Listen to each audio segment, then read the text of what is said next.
মহারাজার সেনাবাহিনীতে বীরবল নামক এক সৈনিক ছিল। সেই সৈনিক প্রচণ্ড সাহসী। রাজামশাই যখনই কোথাও যেতেন সেই সৈনিককে সঙ্গে নিয়ে যেতেন। তো একবার যুদ্ধক্ষেত্রে উপস্থিত হয়েছেন রাজামশাই, সঙ্গে নিয়ে গেছেন বীরবলকে। রাজামশাই হুকুম দিলেন, বীরবল আক্রমণ, শত্রুপক্ষকে আক্রমণ করো। বীরবল তৎক্ষণাৎ একটা তরবারি বার করে শত্রুপক্ষকে আক্রমণ করলো।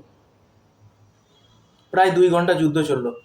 2 ঘন্টা পর বীরবল মহারাজের কাছে ফিরে এলেন এবং মহারাজকে বললেন, মহারাজ, আমি শত্রুর একটা কান কেটে নিয়ে এসেছি, আর একটা শত্রুর হাতের আঙুল কেটে নিয়ে এসেছি, আর একটা শত্রুর পা কেটে নিয়ে এসেছি।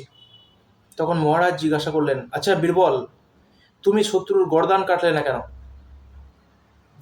বীরবল বলছেন, মহারাজ, ওই সমস্ত শত্রুদের গর্দান কাটাই ছিল।